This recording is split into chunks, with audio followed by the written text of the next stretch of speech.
आज मैं कवर करने जा रही हूँ पॉइंट ऑफ व्यू को, कि अगर आपके एग्जाम में 5 या 6 मार्क्स के आते हैं तो आप शॉर्ट नोट्स इसके ऊपर कैसे लिखें। सबसे पहला काम करना है कि आपको पॉइंट ऑफ व्यू को बीच में लिखना है और इन्वर्टेड कोमा के अंदर फिर अंडरलाइन कर देना है। फिर आपको लिखना है point of view is the writer's way of deciding who is telling the story to whom. Point of view जो होता है ना, वो राइटर्स का तरीका होता है, मतलब लेखक का तरीका होता है क्या करने का, डिसाइड करने का कि कौन सा स्टोरी किसको कहा जा रहा है, कौन कह रहा है और किससे। There are 3 kind of point of view. कितने प्रकार के होते हैं पॉइंट ऑफ व्यू? 3 टाइप्स के। First person, second person and third person. ये आप पहले भी पढ़े होंगे कि फर्स्ट पर्सन क्या होता है। फर्स्ट पर्सन उसे बोलते हैं जो सेल्फ को इंडिकेट करता है, मतलब सेल्फ कह रहा है, जहाँ यूज हम लोग बस आई, मी, माई सेल्फ का करते हैं।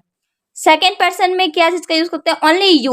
अगर आपको कोई डिनोट करता है सामने वाले को, तब वहां सेकेंड पर्सन का यूज होता है। एंड थर्ड पर्सन बोलते हैं कि जिसके बारे में कहा गया हो, जैसे ही, सी, इट, दे, ये सारे के सारे थर्ड पर्सन में आते हैं।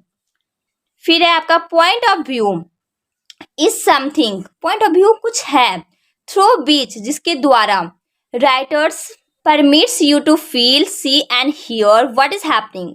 पॉइंट ऑफ व्यू कुछ ऐसी चीजें होती है जिससे राइटर्स आपको फील करने के लिए कहते हैं, मतलब महसूस किया जा सकता है, उसको देखा जा सकता है और सुना जा सकता है उन सारे चीजों को। व्हाट इज हैपनिंग, जो हो रहा होता है। Establishing a clear point of view is important because it dictates how your reader interprets characters, events and other important details. ये क्लियर कह दिया गया कि पॉइंट ऑफ व्यू जो है ना, वो बहुत इंपॉर्टेंट है। क्यों? इसलिए ताकि जो रीडर होते हैं, जो पढ़ रहे होते हैं, वो कैरेक्टर्स को, इवेंट्स को और भी इम्पोर्टेंट डिटेल्स को जान सकें कि वाकई इस स्टोरी में क्या घटना है, किसका कैरेक्टर इम्पॉर्टेंट है। Experts characters can get their audience consideration on the details, feelings and opinion easily by manipulating. कहा जाता है कि जो एक्सपर्ट राइटर्स होते हैं ना, वो क्या करते हैं, इसके अकॉर्डिंग, पॉइंट ऑफ व्यू के अकॉर्डिंग वो अपने ऑडियंस से कंसिडरेशन करवाते हैं सारे के सारे डिटेल में, जहां उन्हें पता चलता है फीलिंग्स, ओपिनियन।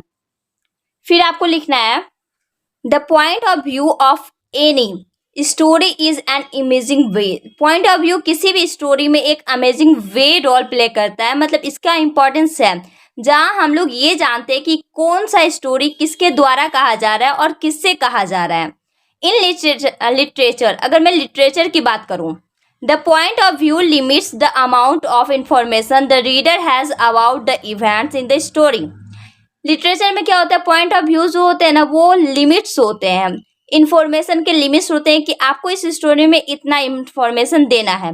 तो रीडर उस घटना से सीखते हैं कि हाँ भाई, ऐसे ऐसे करने से ये होता है, मतलब कुछ ना कुछ लर्निंग किया जाता है। फिर आप लिख सकते हैं the point of view is in a work of literature is determined by the narrator, that is the person telling the story. Point of view क्या होता है ना, एक लिटरेचर का वर्क होता है जहाँ की नैरेटर जो होते हैं वो किसी पर्सन से स्टोरी कह रहे होते हैं। जैसे कोई पर्सन किसी को स्टोरी कह रहा होता है, तो जो पर्सन कह रहा होता है वो फर्स्ट पर्सन में आएगा, जिसको कह रहा है मतलब जो सुन रहा है वो सेकेंड पर्सन में, और जिसके बारे में कहा जा रहा है वो आपका थर्ड पर्सन में आता है। फिर लास्ट आप लिखेंगे this narrator may be authored और a character in the story, book, play और पोएम। किसी भी स्टोरी, बुक, प्ले और फिर पोएम में पॉइंट ऑफ व्यू को यूज किया जाता है, जिसमें कि ऑथर यूज हो सकता है या तो फिर कैरेक्टर यूज कर सकते हैं। मतलब अगर आप कोई मूवी देख रहे होते हैं तो उसमें कैरेक्टर जो हीरो हीरोइन रहते हैं या फिर मेन प्लेयर रहते हैं, तो उन सारे के बारे में हम लोग जानते हैं। दूसरी बुक, अगर कोई रीडर होता है तो बुक को पढ़ता है, तो बुक के दौरान उसमें जितने भी कैरेक्टर्स है उसको जानते हैं। पोएम और प्ले, मतलब नॉवेल सब की बात करूं या ड्रामा की बात करूं, तो ऑथर जो होते हैं वो आपके मेन इंपॉर्टेंट कैरेक्टर होते हैं जो फर्स्ट पर्सन में आएंगे, क्योंकि वही स्टोरी बोल रहे होते हैं। तो ये हो गया आपका पॉइंट ऑफ व्यू कि पॉइंट ऑफ व्यू में शॉर्ट नोट्स में आप क्या लिख सकते हैं। आई थिंक ये थोड़ा लॉन्ग हो गया, पर इतना ज़्यादा भी लॉन्ग नहीं है। इसमें से जो पॉइंट्स बहुत ज़्यादा ईजी है आप उसको नोट डाउन कर सकते हैं, और जो कि आपके एग्जाम में वाकई यूज होगा। So meet you on next video. Thank you so much for watching my channel.